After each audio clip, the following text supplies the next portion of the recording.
Good morning, students. In the previous chapter, that was atoms and molecules, we have studied that atoms and molecules are the fundamental building blocks of matter. Means everything in this world is made up of atoms and molecules. Now, different matter is due to different atoms which are present in them. Then, what makes an atom of an element different from the atom of another element? For that, we have to look inside the atom. We have to answer one question whether atoms are indivisible. So the answer is no, they are divisible.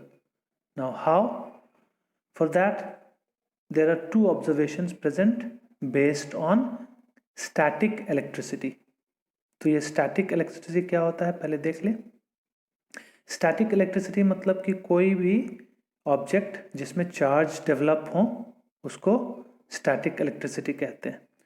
उसके लिए हम लोग दो experiment जानेंगे. सबसे पहला है comb and paper experiment. एक कॉम्ब लेंगे, उसको अपने सूखे बालों पे रब करेंगे और उसके बाद छोटे छोटे पेपर का टुकड़ा लेंगे और उसको उस कॉम्ब को उस पेपर के टुकड़े के पास लाएंगे तो वो अट्रैक्ट करेगा उस पेपर के टुकड़े को. और दूसरा है ग्लास रॉड लेंगे, उसको सिल्क क्लॉथ में उसको रब करेंगे और ये जो ग्लास रॉड है उसको फिर सिल्क क्लॉथ में रब करने के बाद बैलून, इन्फ्लेटेड बैलून के पास लाएंगे, फूला हुआ बैलून के पास, तो देखेंगे कि वो अट्रैक्ट कर रहा है. तो ये क्यों हुआ? Because there were charge particles inside the atom. तो इससे ये पता चलता है कि atoms are divisible, they have some charge particles inside them. तो ये था ऑब्जर्वेशन अब तक. अब है उसका एक्सपेरिमेंट. तो the first experiment that was carried out by the scientist J Thomson. J Thomson ने पहला एक्सपेरिमेंट किया to prove that atom is divisible और atom has some constituent inside it also. ठीक है. तो वो क्या एक्सपेरिमेंट किया? उसने कैथोड रे का एक्सपेरिमेंट किया. कैथोड रे का एक्सपेरिमेंट कैसे किया? लेट अस सी. तो उसने एक डिस्चार्ज ट्यूब लिया, उसमें एक गैस भरा और उससे प्रेशर सारा निकाल के उसको बहुत लो प्रेशर कर दिया उस डिस्चार्ज ट्यूब के अंदर. और फिर उस लो प्रेशर जो गैस है अंदर, ठीक है, उसमें उसने हाई वोल्टेज करंट दौड़ाया, इलेक्ट्रिसिटी दिया. तो क्या हुआ कि फ्रॉम द कैथोड, कैथोड मतलब नेगेटिव जो रॉड होता है उसका, कैथोड रे से एक स्ट्रीम निकला. ठीक है, stream of particles way given out called cathode rays. तो चूंकि कैथोड के तरफ से निकला तो वो पार्टिकल जो हैं वो नेगेटिवली चार्ज्ड हैं. तो इससे ये पता चला कि the atom is made up of negatively charge particles called as electrons.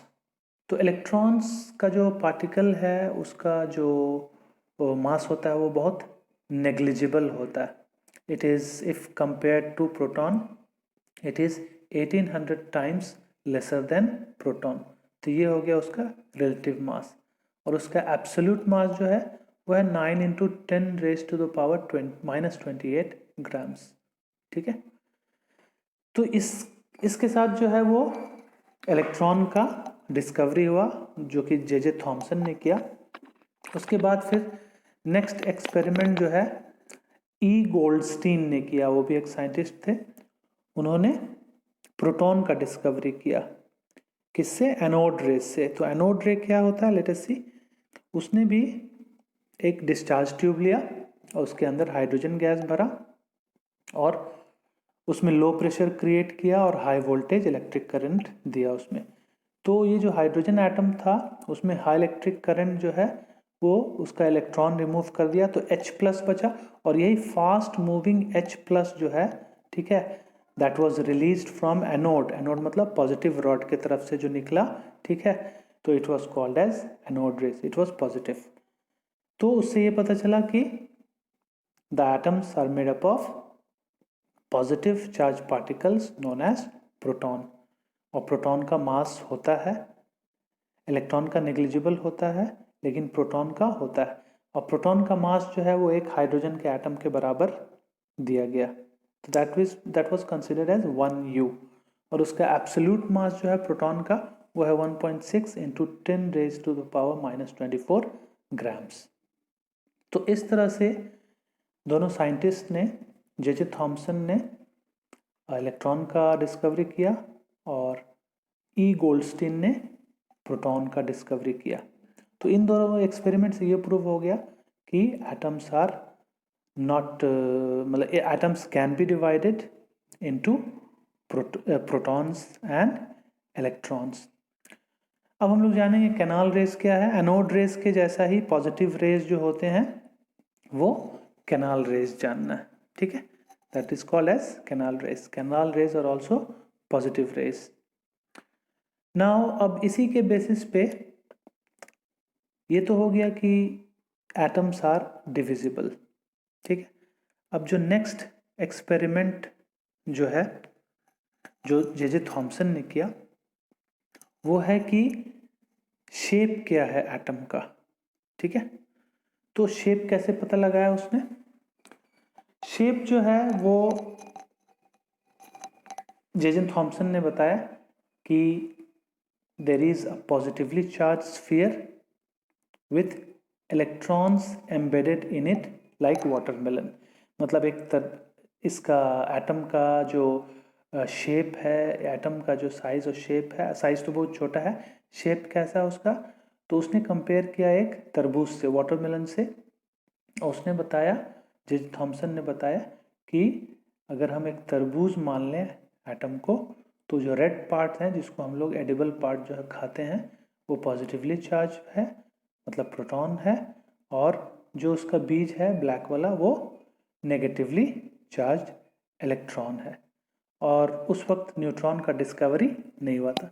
तो जे थॉमसन ने यह मॉडल दिया कि पॉजिटिवली चार्ज एक स्फीयर है एटम, और उसमें बीच बीच में अंदर में, ठीक है, जैसे केक में जो एम्बेडेड किया हुआ होता है ड्राई फ्रूट्स, उसी तरह negatively charge particles electron embedded किया हुआ है, ठीक है। लेकिन ये बाद में ये जो मॉडल है जे थॉमसन का वो रॉन्ग प्रूव हुआ।